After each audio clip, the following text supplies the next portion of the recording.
Hello friends, मैं Pradeep Kumar English solution channel पे आप लोगों का स्वागत करता हूं। हम लोग परसेंटेज चैप्टर पढ़ रहे हैं। कुछ सेशंस किए हैं। आज के इस सेशन में हम लोग परसेंटेज के कुछ बेहतरीन और बहुत ही रोचक क्वेश्चन देखेंगे और उसको सॉल्व करने का आसान और बहुत ही कंसेप्चुअल मेथड से सॉल्व करेंगे। तो आइए देखते हैं इस सेशन में परसेंटेज का क्वेश्चन है, एक बेलन की त्रिज्या 20% बढ़ा दी जाती है और ऊंचाई 12.5% कम कर दी जाती है, तो आयतन पर क्या प्रभाव पड़ेगा। अब इस क्वेश्चन को सॉल्व करने के लिए कई मेथड हो सकते हैं, लेकिन मैं जो मेथड बताऊंगा उस मेथड में बेलन के आयतन का फार्मूला पता होना जरूरी है, तभी इस क्वेश्चन को सॉल्व कर पाएंगे, नहीं तो नहीं कर पाएंगे। तो देखिए, इसको हम बताते हैं कैसे सॉल्व करेंगे। ऐसा क्वेश्चन जब भी आए, त्रिज्या इतना परसेंट बढ़ा दी गई, ऊंचाई घटा दी गई, त्रिभुज का क्षेत्रफल के मैटर में इस पर क्वेश्चन आ जाएगा। त्रिभुज का एक साइड बढ़ा दिया गया इतना, ऊंचाई इतना घटा दिया गया, तो उसका एरिया पर क्या इफेक्ट होगा। तो उसमें ना सारे ज्योमेट्रिकल क्वेश्चन का एरिया इस और ये वॉल्यूम क्या इफेक्ट पड़ेगा, सारे क्वेश्चंस में जो मैं मेथड बताने वाला हूँ उसी मेथड को अप्लाई करना है। दूसरा मेथड नहीं अप्लाई करना है, नहीं तो फिर इतना ज़्यादा कैलकुलेशन हो जाएगा कि प्रॉब्लम हो जाएगा। इसलिए आप लोग बिल्कुल ध्यान से देखिए और अच्छे से समझने की कोशिश कीजिएगा। ठीक है, देखते हैं। आयतन, बेलन के आयतन का फार्मूला क्या होता है, पाई आर स्क्वायर एच। अब देखेंगे इसमें आर क्या है, रेडियस है यानी त्रिज्या है। तो त्रिज्या 20% बढ़ रही है। मैं बता चुका हूँ परसेंट को कैसे फ्रैक्शन में चेंज करेंगे। तो 20% को जब हम फ्रैक्शन में चेंज करेंगे, 20% इज इक्वल टू 1/5। इसमें किसी को कोई प्रॉब्लम नहीं होना चाहिए। मैं डायरेक्ट 20% को 1/5 लिखूंगा और 12.5% को 1/8 लिखूंगा। अगर किसी को कोई प्रॉब्लम हो तो मुझे बताएं। ठीक है, तो अब देखिए इसमें बोल रहा है, ये क्या बोल रहा है कि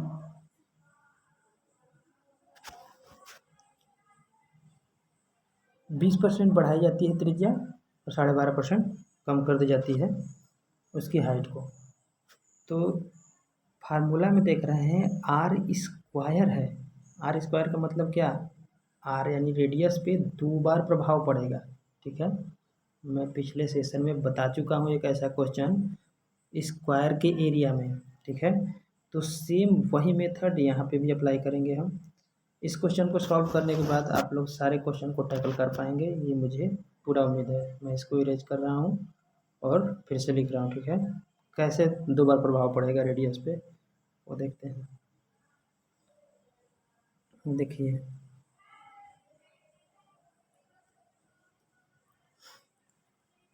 1/5 था, 20% का मतलब 1/5 यानी कि बढ़ रहा है ना, तो इन दोनों को जोड़ेंगे 6 होगा। मतलब पहले 5 था तो 6 हुआ, फिर पहले 5 था तो 6 हुआ। 2 बार प्रभाव पड़ गया त्रिज्या पे। अब एक बार प्रभाव पड़ेगा, वो कितना था, 1/8 था। यानी कि पहले 8 था तो 1 घटा तो कितना बचा, 7 बचा। यानी कि पहले 8 था, 7 हुआ। ठीक है, ये आपका हो गया। अब इस तीनों को मल्टीप्लाई करेंगे। क्वेश्चन को जल्दी से सॉल्व करना है तो इसको समझना होगा। ठीक है, अब इसको आप कटा पिटा भी सकते हैं, जैसे ये 2 4 जा 8, 2 3 जा 6। इसको आप काट भी सकते हैं, जो कटने वाला हो इधर उधर से काट सकते हैं। ऐसा नहीं कि एक साइड वाला काटेंगे, बिल्कुल नहीं, सबको आप मल्टीप्लाई करेंगे। मल्टीप्लाई करेंगे तो क्या आएगा आपका, इधर 100 हो जाएगा, हो जाएगा नहीं हो जाएगा, हो जाएगा। और इधर क्या हो जाएगा, 7 3 जा 21, 21 6 जा 126 होगा कि नहीं होगा, हो जाएगा। तो अब ध्यान से देखिए, ये जो स्टार्ट वाला रहता है ना, लेफ्ट साइड वाला वैल्यू, लेफ्ट साइड वाला वैल्यू वैल्यू इनिशियल वैल्यू होता है और राइट साइड वाला वैल्यू फाइनल वैल्यू होता है। ठीक है, तो हमें कंपेयर करना रहता है, ये देखना रहता है कि जो इनिशियल वैल्यू है वो बड़ी है या जो फाइनल वैल्यू है वो बड़ी है। हमारे इस क्वेश्चन में फाइनल वैल्यू बड़ी है, इसका मतलब आयतन बढ़ रहा है। ठीक है, अब क्वेश्चन है ना आपका कि आयतन पे क्या प्रभाव पड़ेगा, और ऑप्शन में अगर रहता आयतन बढ़ जाएगा, आयतन घट जाएगा, आयतन सेम रहेगा, कोई प्रभाव नहीं पड़ेगा, तो हमारा आंसर होता आयतन बढ़ जाएगा। ठीक है, क्योंकि ये क्या है, बड़ा है फाइनल वैल्यू और इनिशियल वैल्यू छोटा है। समझ पाए आप। लेकिन इसमें ऑप्शंस में आपका परसेंटेज में दे रखा है आंसर। ठीक है, तो मुझे एक छोटी सी बात बताओ, पहले आयतन 100 था, अब 126 हो गया, तो मेरे भाई मुझे बताओ कितना बढ़ गया, 26 बढ़ गया कि नहीं बढ़ गया, बता दो मुझे। बढ़ गया, बिल्कुल बढ़ गया। तो जब 26 बढ़ गया, 26 बढ़ गया ना, 26 बढ़ गया। ठीक है, मैं इसको इरेज करूँगा, देखूँगा कि परसेंट में कितना परसेंट बढ़ा है। पहले 100 था, बाद में 126 हो गया, तो कितना बढ़ गया, 26 बढ़ गया। 26 बढ़ा 100 पे। ठीक है, तो फिर से 100 पे कितना बढ़ जाएगा, 100 कट जाएगा, ये 26% ही आपका आंसर हो जाएगा। हो जाएगा कि नहीं हो जाएगा, हो जाएगा। तो ऑप्शन में हम देखेंगे कि 26% किधर है, तो ऑप्शन नंबर 1 क्या हो जाएगा हमारा, राइट हो जाएगा, 26% इसका आंसर होगा। ठीक है, तो हम इसमें ये देखे हैं कि ज्योमेट्रिकल शेप्स में जब रेडियस, साइड, हाइट, इन सब में कोई परसेंटेज चेंज किया जा रहा है, तो उसके एरिया, वॉल्यूम, इन सब पे जो इफ़ेक्ट पड़ेगा, उस टाइप के अगर क्वेश्चन हमारे सामने आएंगे तो हम जो मेथड यहाँ पे बताया हूँ उसी मेथड से सॉल्व करेंगे, तो जल्दी सॉल्व होगा, कैलकुलेशन कम होगा। नहीं तो फिर हम इसमें एक्स एज्यूम कर लेंगे पहले ही उसका वॉल्यूम, फिर बाद में इतना लेंदी हो जाएगा कि फिर प्रॉब्लम हो जाएगा। ठीक है, तो ऐसा नहीं करना है, हमें क्वेश्चन में ना अपनी समस्या को कम करनी है, समस्या को कम करने के लिए हम लोग सीख रहे हैं। ठीक है, देखते हैं नेक्स्ट क्वेश्चन। नेक्स्ट क्वेश्चन क्या बोल रहा है, हमारा नेक्स्ट क्वेश्चन है, एक कस्बे की जनसंख्या 2001 के दौरान 16.2/3% बढ़ जाती है तथा 2002 के दौरान 37.1/2% घट जाती है। यदि 2003 के दौरान 57.5% बढ़ जाती है तथा यदि 2003 के अंत में जनसंख्या 1,65,000 हो जाती हो, तो 2001 की शुरुआत में जनसंख्या कितनी थी। लो भाई, ये लो आ गया तकलीफ देने वाला क्वेश्चन। अब मुझे ज़रा एक बात बताओ भाइयों, क्या इस क्वेश्चन को पढ़ने के बाद एग्जामिनेशन हॉल में 128 डिग्री बुखार आएगा कि नहीं आएगा, बता दो। और ऑप्शंस तो ऐसे ऐसे दे रखे हैं एग्जामिनर ने कि बुखार तो आना ही आना है। देखते हैं इस क्वेश्चन को स्किप करेगा लड़का, कोई नहीं जी, स्किप करने की कोई ज़रूरत नहीं है। इस क्वेश्चन को हम लोग इतना स्मूथ तरीके से सॉल्व करेंगे कि आप लोग देख करके क्लैपिंग करना लगेंगे। क्लैपिंग की जगह पे आप लोग ना एक बगल में लाइक बटन झूल रहा होगा, उस लाइक बटन को तोड़ दीजिएगा। ठीक है, और हाँ भाई, आप लोग वीडियो शेयर नहीं कर रहे हैं लग रहा है, वीडियो को शेयर कीजिए और लाल बटन जो सब्सक्राइब जहाँ पे लिखा रहता है ना, उसको भी एक बार छू दिया कीजिए, टच कर दिया कीजिए। उसके बाद बगल में एक घंटे का आइकन झूल रहा होता है ना, उसको भी दबा दिया कीजिए, बजा दिया कीजिए घंटी, ताकि सबको पता चल जाए। ठीक है, अब ये क्वेश्चन देखिए, कह रहा है 2001 के दौरान 16.2/3% बढ़ी है, तो 16 सही 2/3%। मैं बता चुका हूँ कि परसेंट को फ्रैक्शन में कैसे चेंज करेंगे, ठीक है। परसेंट को फ्रैक्शन में कैसे चेंज करेंगे। अब 16 सही 2/3 को परसेंट में मैं डायरेक्ट चेंज करूँगा, ठीक है ना। तो आप लोग ध्यान से देखिएगा, ये क्या हो जाएगा, 50/300 होगा ना। अब इसको कटपिट करेंगे आप, 1/6 हो जाएगा। हो जाएगा नहीं हो जाएगा, हो जाएगा। अब फिर से मैं इसको चेंज कर रहा हूँ 37.5% को। 37.5% को चेंज करेंगे तो क्या होगा, 37.5% को चेंज करेंगे आप, तो आपका हो जाएगा 37.5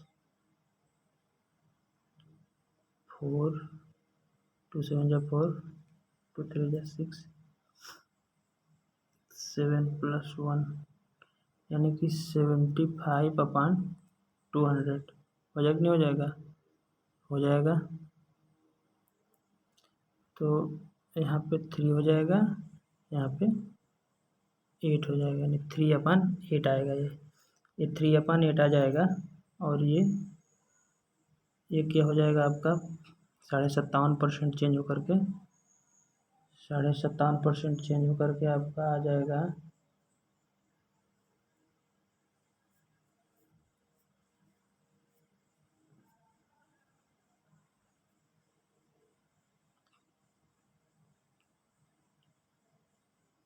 4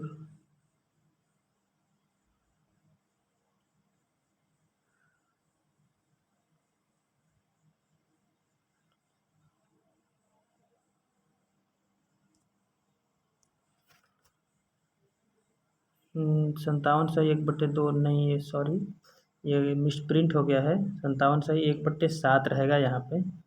ये जो यहाँ पे दिख रखा है, लिख रखा है, प्रिंटर ने गलती कर दिया है। यहाँ पे 57 1/7% रहेगा, ठीक है। मैं यहाँ पे फिर से इसको लिख दे रहा हूँ, ये वाली गलत वैल्यू प्रिंट हो गई है। ये 57 सही 1/7% है, ठीक है। तो जब हम इसको परसेंट में चेंज करेंगे तो ये आएगा 1/6, इस वाले को करेंगे तो। और जब इसको चेंज करेंगे तो ये आपका आएगा 3/8। फ्रैक्शन में चेंज करेंगे तो जब इसको चेंज करेंगे तो ये आपका आएगा 4/7, ठीक है। ये 3 वैल्यू आएंगे। तो अब हमको देखना ये है कि कौन कौन बढ़ रहा है कौन कौन घट रहा है, इसी पे ध्यान देना है हम लोगों को, ठीक है। कह रहा है कि 2001 के दौरान इतना परसेंट बढ़ रहा है, यानी कि ये इनिशियल वैल्यू, नीचे वाली हमेशा इनिशियल वैल्यू रहेगी और ऊपर वाली घटी या बढ़ी हुई वैल्यू रहेगी, ठीक है। ये बता चुका हूँ मैं, बार बार ध्यान देना है। तो 2001 के दौरान 6 थी, 1 बढ़ गई, ठीक है। 1 बढ़ गई, कितना हो गई, 7 हो गई। अब फिर 2002 के दौरान इतना परसेंट घट गई, यानी कि 8 थी, 3 घट गई, यानी कि 8 थी 2002 में शुरुआत में, 3 घट गई तो बची कितना, 5। अब फिर 2003 के दौरान फिर से बढ़ रही है ना, यानी कि 7 थी, 4 बढ़ी, 7 था, 4 बढ़ा, 11 हुआ कि नहीं होगा। हाँ, मैं बता चुका हूँ मेरे भाई ना कि जो कटने वाला हो ना उसको काट देते हैं, काट देते हैं। तो अब मैं इस सारी वैल्यू को इरेज कर रहा हूँ क्योंकि भर चुका है स्क्रीन। तो मैं फिर से इस वाले वैल्यू को लिखूँगा, ये फ्रैक्शन वाली वैल्यू नहीं लिखूँगा, ठीक है। ठीक, क्या था हमारा, 6 से 7 था, 8 से 5 था, 7 से 11 था ना। अब हम इस 7 से 7 को कैंसिल आउट करते थे और इसको जब मल्टीप्लाई करेंगे 8 6 जा 56, सॉरी 56 नहीं होगा, 48 हो जाएगा ये, और ये 55 हो जाएगा, ठीक है ना। 11 5 जा 55। तो अब देखिए अब हमको क्या मिला है, ये तो 2001 के शुरुआत वाला हो गया, ये 2001 की इनिशियल जनसंख्या थी, ये जो है जनसंख्या 48 2001 के शुरुआत में थी, और ये जो 55 है ना, ये 2003 के अंत में है। ये 2003 के अंत में है। तो मुझे बता दो कि 2003 के अंत में क्या 55 है? नहीं मेरे भाई, 55 नहीं है। ये तो है यहाँ पे, है ना? कितना गुना ज़्यादा है? 1,65,000। ये 300 गुना ज़्यादा है ना? तो अब हमें कुछ नहीं करना है, जितना गुना ये बढ़ेगा उतना ही गुना हमारा ये भी बढ़ जाएगा। तो ये ऑप्शन नंबर 3 पे आकर के रुक जाएगा। इसको जब आप मल्टीप्लाई करेंगे 48 को 300 से, तो जाहिर सी बात है इसमें देखिए, अब इसमें ना क्वेश्चन को ना ऑप्शन को एलिमिनेट भी कर सकते हैं आप लोग। जब 48 में 300 से मल्टीप्लाई करेंगे तो लास्ट में 2 जीरो आएगा, और एक ही ऑप्शन है जिसमें लास्ट में 2 जीरो है। बिना मल्टीप्लाई किए ऑप्शन को टिक मार के आगे बढ़ सकते हैं। ठीक है, थोड़ा कॉमन सेंस भी लगाना रहता है एग्जामिनेशन में। हम लोगों को क्वेश्चन पूरा सॉल्व करने की ज़रूरत भी नहीं रहती है, ये तो क्वेश्चन सॉल्व ही सॉल्व है। ठीक है, देखना रहता है कि हमारा आंसर कितना जल्दी से आए।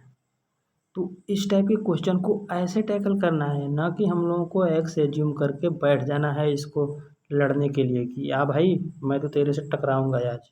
बिल्कुल नहीं, एग्जामिनेशन हॉल में बिल्कुल ऐसा नहीं करना है। ये सारे ट्रैप क्वेश्चंस होते हैं, तो स्मूथ तरीके से सॉल्व करने की कोशिश करनी चाहिए। ठीक है, तो इस सेशन में इतना ही करते हैं। खुश रहिए, मस्त रहिए, मज़े कीजिए, हैप्पी रहिए। चैनल को सब्सक्राइब कीजिए, देखिए वीडियो को, शेयर कीजिए दोस्तों को भी ताकि वो लोग भी देखें। Okay, thank you.